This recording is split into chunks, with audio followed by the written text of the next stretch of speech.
We saw improvements after the second round of IV.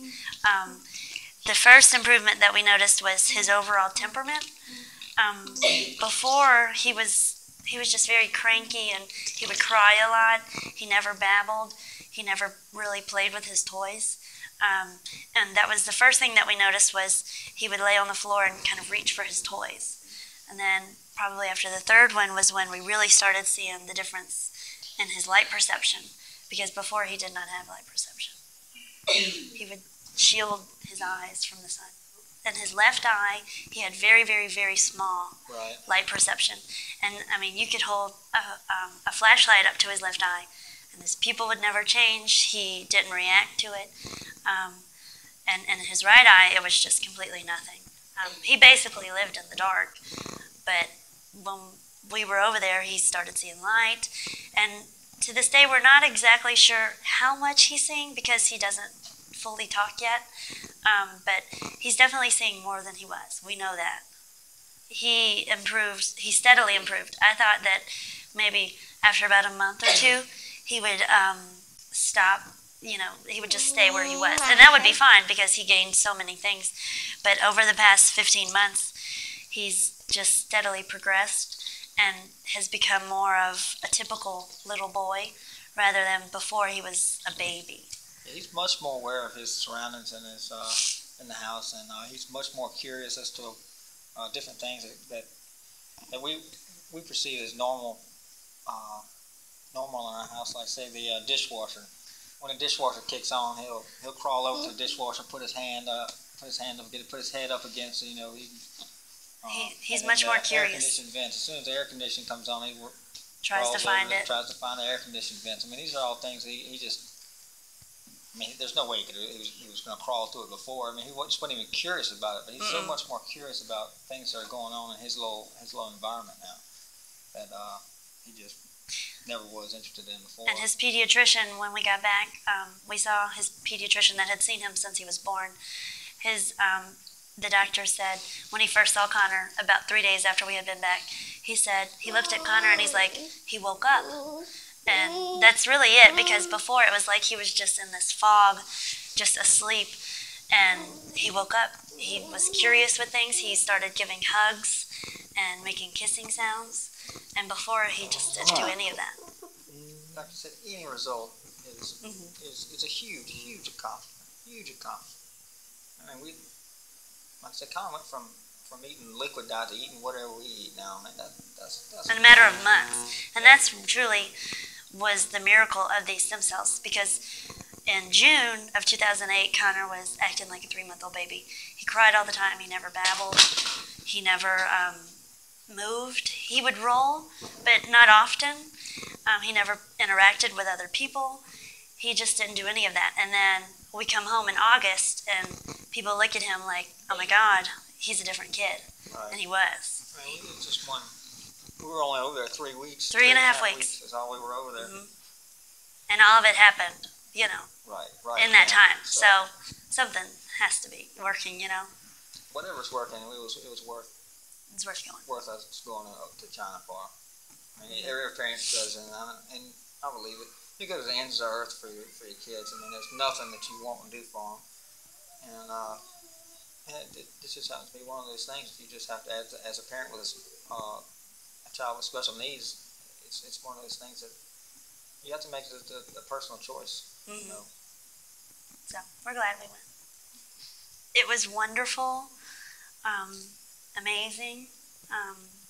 It was probably one of the best experiences of my life, and you get to meet all the other patients that are getting stem cells, and you become their family. And we didn't know any of these people coming in, and they were from all over the world in the United States, and we still keep up with them. We email all the time, and they become your true family. And so even though you're going for your child or yourself to get stem cells, you leave and with this whole new family. It's like a support group. I mean, you find out real quick that you're not in this situation alone. There are other people out there just like you, and you know, as far as us with parents, being parents, you find out that they're going through a lot of the same things we are. Mm-hmm. And just like Kay said, I mean, you're going to be friends for life. Yeah, I mean, you do. And you go no home. question about that. And I remember going home, and once we got home, I just sat there and I was like, what do I do? I didn't have, I had to like readjust myself to think, oh, I can't go down the hall and talk to, Nikki or, people that we were there with. And so it was, it was kind of sad. It was sad leaving, your new family. But it was really exciting because we got to go home and show Connor off, like look at all the new things he's doing.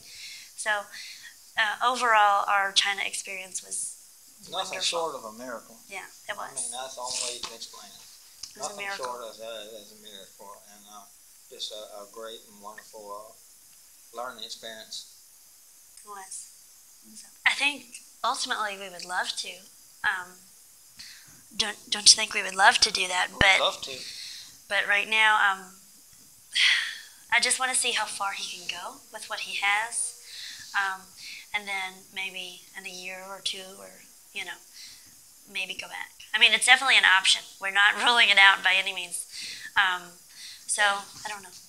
We just don't know. Don't set your expectations too high, Right. Because the worst thing would be to get over there and maybe not get the results that you had hoped for, and then you would regret going, or be mad at Beka, which they're doing this for our kids, or for other adults, and we went in with the smallest expectation, and we came home with huge rewards. Far exceed any expectation we ever had. That would be the main thing. Don't expect this to be a cure in any way. Each kid is an individual person. It's just a case-by-case basis. I mean, we were just so fortunate that in Connor's case, in his condition, this was able to help and treat. The main thing is, I haven't seen or talked to any parent that it hurt their kid, and that's the main thing. Right. And that, as a parent, that was our main goal. Once we got over there, if we saw that, or even felt that Connor was in danger, or getting hurt, or any long-term risk or anything, we'd already said, hey, we'll stop it right there and come home. I mean, nobody's over there twisting your arm. It's not like once you get over there, you got to give away your baby or anything. Right, like that. right. You don't just give them up to them and they do whatever. No, you're right there with them the whole time. The whole time.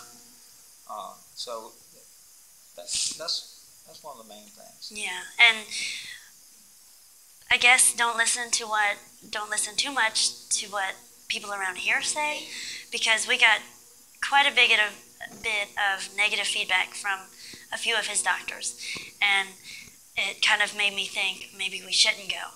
And after talking with Coy and our family, we decided, well, once we get over there, if we feel the slightest bit of, inconsistencies, or our baby's going to be in danger, then we would just come home.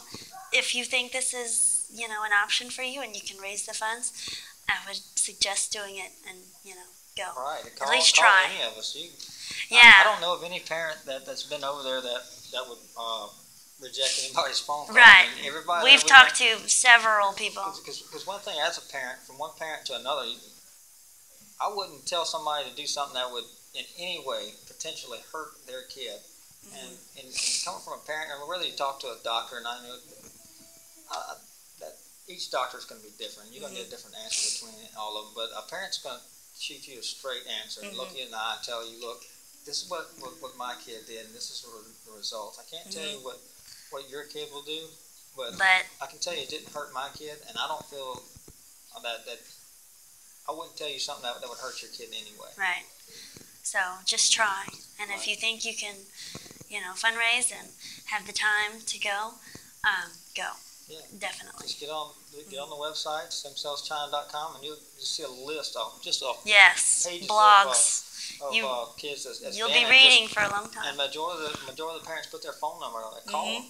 I know we're on the phone any hour, a lot, day or night. Yeah. So just talk to parents, just to let them know it's not a fake, and yes, it's real. Did see results. Right. I can't tell you if your kid will, but ours did. So. So we thoroughly enjoyed it, and we don't regret it at all, and we would go back again, definitely.